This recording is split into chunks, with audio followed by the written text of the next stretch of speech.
오늘 주신 하나님의 말씀은 고린도전서 10장 31절입니다. 제가 읽겠습니다. 그러므로 너희가 먹든지 마시든지 무엇을 하든지 다 하나님의 영광을 위하여 하라. 오늘은 좁은 길을 가라 6번째 설교입니다. 일상에서 하나님과 동행하라는 제목으로 설교를 하겠습니다.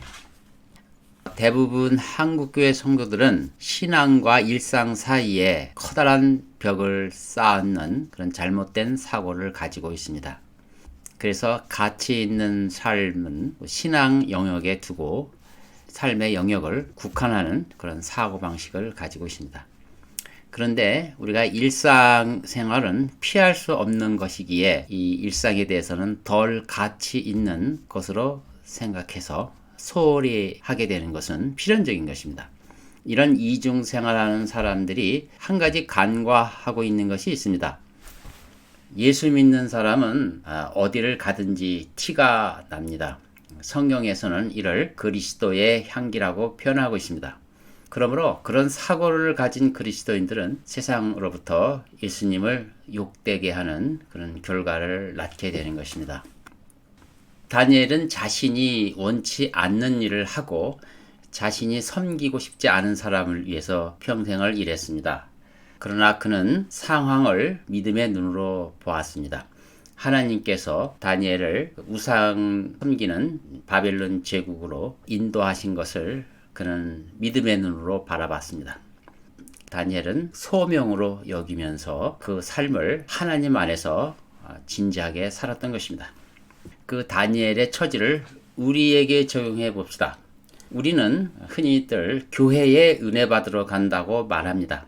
그러나 직장에, 일터에 은혜 받으러 간다고 말하는 사람은 한 사람도 보지 못했습니다.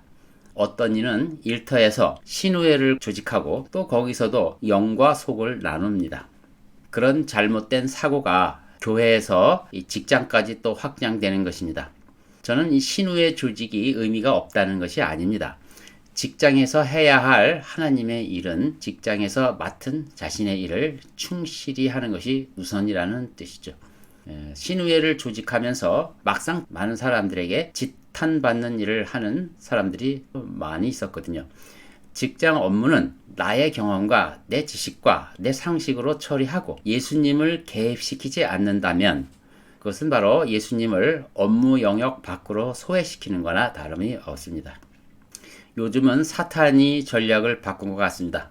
일상 속에서 흩어져 아름다운 빛을 발해야 하는 그리스도인들을 그러한 영역에서 빠져나와 소위 거룩한 한 영역으로 모여들게 했습니다. 그것이 바로 교회입니다. 그리고 그리스도인의 삶의 궁극적인 영역이 바로 교회 일을 열심히 하는 것에 국한시켜 버립니다. 그런 다음 교회 목사와 장로들을 타락시켜서 교회를 한꺼번에 더럽혀 버립니다. 더 이상 이제 교회를 나갈 수 없게 만드는 전략이죠. 아주 효과적인 전략이기에 사탄은 지금까지 그 전략을 고수하고 있는 것입니다. 그렇다면 우리는 사탄이 하는 전략과 반대로 하면 됩니다. 이것이 바로 그리스도인이 일상에 대하여 어떤 제사를 갖는지에 대해서 매우 중요한 포인트라는 것입니다. 그리스도인들이 회사 출근할 때 예수님을 회사 정문에 앞에 두고 간 다음에 퇴근할 때 같이 차를 타고 오는 그런 직장인들이 너무 많다는 것입니다. 이건 비유에 해당하는 거지만 그만큼 그리스도인들이 일터에서 예수님의 개입을 차단시킨다는 뜻이죠. 잘못된 것입니다. 아브라함 카이퍼 목사는 이렇게 말했습니다. 우리의 삶 가운데 주 예수께서 손을 얹고 이것은 내 것이다 라고 말하지 않는 영역은 한치도 없다. 그렇습니다.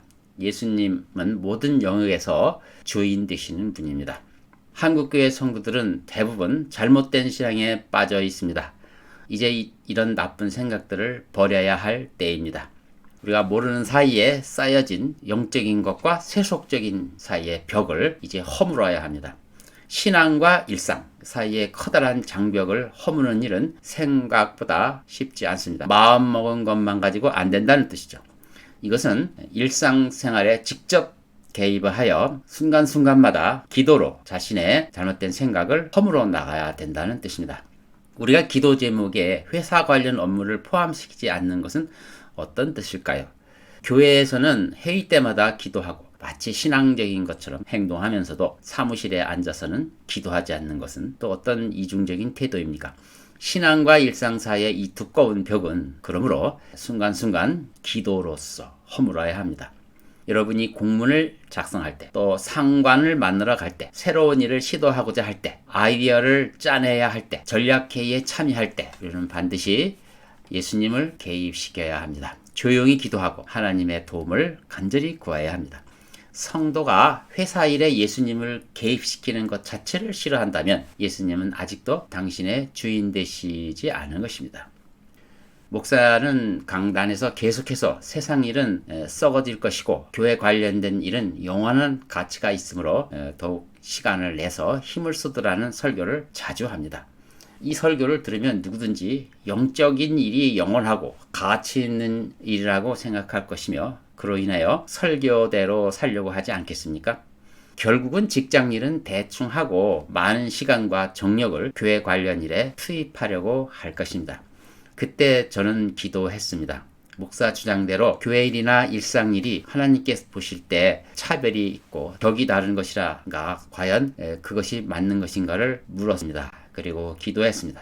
결론을 내리기로 하나님은 두 사이에 차별을 두지 않는다는 확신을 가졌습니다. 그래서 저는 교회 일을 열심히 해서 하나님께 영광 돌리려는 그 열정을 주의 이름으로 직장 일에 아주 열심내기로 했었던 것입니다. 그때부터 직장의 책상에 앉으면 새로 구상하는 연구에 지혜를 달라고 더욱 열심히 기도했습니다. 전에도 물론 직장에서 연구할 때 기도를 했죠. 그러나 영과 세속을 나누는 신앙, 그걸 버린 이후에 드리는 기도는 전혀 달랐습니다. 하나님께서 저의 새로운 마음으로 임하는 저의 모습을 보시고 하나님께서 기다리셨다는 듯이 신기할 정도로 저에게 많은 지혜를 주셨습니다.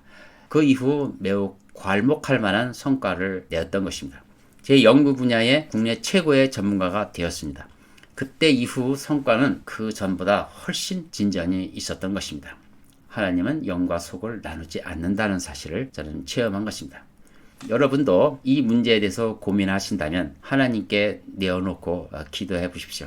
자신이 하는 세상 일도 하나님이 함께 한다면 거룩한 일입니다.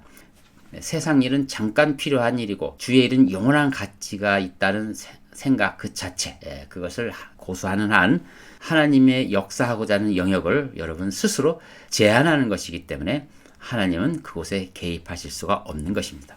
하나님은 최고가 아니면 개입할 수가 없습니다.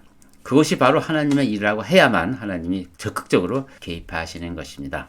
이 점을 우리 성도님은 반드시 아시기 바랍니다. 여기서 분명히 해야 할 것은 제가 직장 이야기를 많이 해서 가사 일은 제외되는 것인가 이런 생각을 할 수도 있어서 말씀을 드립니다. 이 가사 일도 직장 일과 동등한 가치를 가진다는 것을 분명히 강조하여 말씀드립니다. 그 일은 어떤 직장일보다 하나님의 성품과 가장 맞는 일인 것으로 보여집니다. 그 일은 사랑하는 가족들을 위해서 식사를 마련하고 모든 건강을 책임지는 막중한 일이며 모든 뒷바라지를 하는 섬기는 일이며 아이들을 또한 사랑으로 양육하는 일이기 때문에 더욱 그렇습니다. 정말 가사일보다 더 중요한 일은 없습니다. 그러므로 가정주부가 하는 일은 가장 위대한 일이라고 보는 것입니다. 제가 은퇴해서 가사일을 일부 거들면서 새삼 느낀 것이는데 이 가사일이야말로 정말 어렵고 6시간마다 계속 반복되는 일이며 그 일 하나하나가 매우 귀중하다는 사실. 가사일이 좀 어긋나 버리면 삶의 리듬이 완전히 깨져버린다는 사실을 알고서 이 일이 너무나 귀한 일인 것을 느꼈습니다. 그런데 세상 사람들은 이 가사일은 일하는 것이 아니라고 말합니다. 마치 집에서 노는 것으로 생각을 합니다. 심지어 마땅히 알아야 할 목사조차도 어떤 목사는 가정주부면서 집에 있으면서도 교회 일에 등한히 한다고 불평을 하기도 합니다. 정말 이보다 더 무식한 말은 없습니다. 직장 다니는 사람들이 교회를 위해서 시간을 내기 어렵다면 가정에서 일하는 사람 역시 시간 내기 어려운 것은 마찬가지인 것입니다. 그러므로 가사 일에 예수님을 개입시키는 것은 너무나 잘하시는 일입니다. 자, 오늘은 우리 한사랑 가정교회 성도 여러분이 줌 예배로 영상으로 만나다가 이제 한 자리에 모여서 교제하는 날입니다. 앞으로 직장에서 또 일터에서 그리고 가정에서 살림을 사는 데 있어서도 예수님을 어떻게 개입시킬지에 대하여 서로 이야기를 나누는 귀한 시간이 되기 바랍니다. 모세가 이스라엘 민족으로 이집트를 이끌어낸 목적이 무엇일까요? 이집트의 아주 고통스러운 고역으로부터 해방시키는 것이 목적이겠죠. 그것도 일에서 해방시키는 것입니다. 그러나 일 자체에서 해방시키는 것이 아니고 아주 이 나쁜 일에서 해방시키기 위해서 출애굽했다는 사실입니다. 그렇다면 그 반대로 하나님과 함께 좋은 일을 할 수 있도록 기회를 주기 위해서 출애굽을 했다는 뜻도 되는 것입니다. 참되며 좋은 일이란 아담이 실패한 에덴 동산 과업을 이제 가나안 땅에서 다시 재현시키려는 일이 아니겠습니까? 그것은 결코 놀고 먹도록 출애굽시킨 것이 아닌 것이 분명합니다. 돌판에 새겨진 십계명 안에도 일에 관한 신학이 오롯이 담겨 있습니다. 첫째 계명이 나 외에는 다른 신을 두지 말라고 하셨습니다. 일에 있어서도 중독이 돼서는 안 되는 것입니다. 일도 매력이 있어요. 한번 빠지면 정말 중독이 됩니다. 일에 중독된 사람들도 십계명을 생각해서 아무리 일이 좋다 하더라도 하나님보다 일을 더 우선하면 안 되겠죠. 그것이 첫째 계명을 어기는 일입니다. 둘째 계명은 우상을 섬기지 말라는 말씀입니다. 일을 하는 것은 순전히 돈을 벌기 위해서라고 생각해서도 안 됩니다. 생계의 수단이 그 이상 의미가 없다고 생각한다면 분명히 생각이 잘못된 것이죠. 그것은 뒤집어 얘기하면 일 자체 가치보다 돈의 가치를 더 위로 두는 것이고 결국 그것도 또 다른 의미의 우상입니다. 돈을 벌기 위해서 일을 한다? 일 자체보다 돈을 더 우선하면 그것도 우상 숭배인 거죠.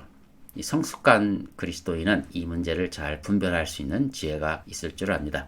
세 번째 계명은 하나님의 이름을 더럽히지 말라는 것입니다. 직장에서 하나님의 이름을 함부로 거론하는 그런 그리스도인도 있습니다.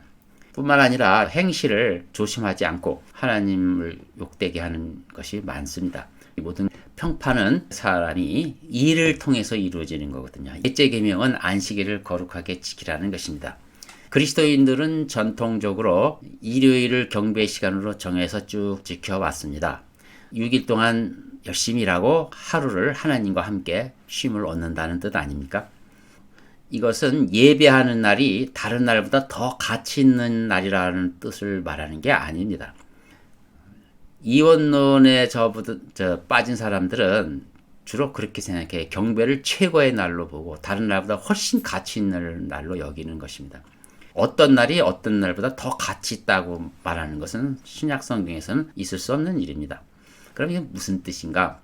일과 쉼의 적절한 조화가 필요하다는 것입니다. 6일 동안 열심히 일하고 하루를 쉼, 즉 일과 쉼은 이렇게 반복적으로 조화를 이루면서 같이 가야 된다는 뜻이고 또 그런 일하심과 쉼, 이 부분을 하나님이 몸소 보여주셨는데 일에 대하여 하나님이 개입하여 창조 사역을 하셨죠. 그러니까 우리가 받은 일에도 똑같은 원리가 거기에 담겨져 있습니다. 일에는 반드시 하나님을 개입시켜야 돼서 창의성이 드러나야 합니다. 어떤 일이든지 하나님을 개입하면 거기에 창의성이 발휘되고 그것이 세상을 아름답게 하는 것입니다. 이제 결론을 내리겠습니다. 모든 일에 창의력이 있어야 되는 것은 모든 사람이 바라는 것입니다. 그것은 오직 하나님의 개입만으로 가능합니다. 여러분 이것을 꼭 기억하시고 그리스도인이야말로 일을 통해서 하나님께 영광을 돌릴 수 있는 일꾼임을 기억하십시오. 오늘 본문에도 너희가 먹든지 마시든지 무엇을 하든지 다 하나님의 영광을 위해서 하라. 그리스도인이 이 일을 해야 하는 것입니다. 하나님께서는 여러분들이 고역 속에서 고통당하는 것을 원치 않습니다. 하나님은 여러분에게 좋은 일거리를 주십니다. 또 좋은 일을 참되고 보람 있는 일을 주십니다. 왜? 바로 그 일이 하나님이 함께하는 일이기 때문에 그렇습니다. 그러므로 이제 세상에서 교회 일과 세상 일을 구분한다든지 더 가치 있는 일, 더 저급한 일 이렇게 계급을 나눈다든지 하는 일은 절대로 해서는 안 됩니다. 여러분은 지금까지 어떻게 직장을 다니셨습니까? 그 직장은 하나님께서 자신에게 주신 소명으로 여기십니까? 만약에 여러분이 이건 절대로 아니다 생각한다면 심각하게 이직을 고려하시기 바랍니다. 하나님은 여러분에게 일할 기회를 주시는 분이거든요. 그런데 그 일이 하나님이 주신 일이 아니라고 한다면 당연히 심각하게 고려해야 하겠죠. 다른 대책이 떠오르지 않는다면, 수없이 기도를 했는데 여전히 응답이 없다면 다니엘이나 요셉처럼 이제부터는 하나님께서 이 일을 주신 것으로 여겨야 됩니다.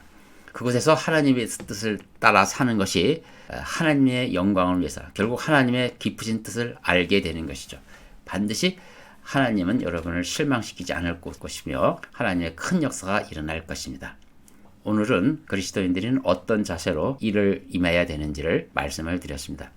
우리는 모두 일을 천직으로 여기고 성실하게 일하는 분이 되기를 간절히 바랍니다. 하나님께서 여러분과 여러분의 가족에 큰 축복이 임하실 것을 기원합니다. 기도하겠습니다. 하나님 아버지, 참으로 감사합니다. 오늘은 우리 성도들이 함께 모여서 떡을 떼며 교제하는 날입니다. 우리 성도들이 지금까지 신실하게 일을 함으로써 하나님의 복을 받은 줄로 압니다. 앞으로도 이 믿음을 계속 유지하며 하나님의 일을 통해서 하나님의 소명을 깨닫고 거기서 창의력을 발휘해서 아름다운 결과를 낼 수 있도록 도와주옵소서. 예수 그리스도 이름으로 기도합니다. 아멘.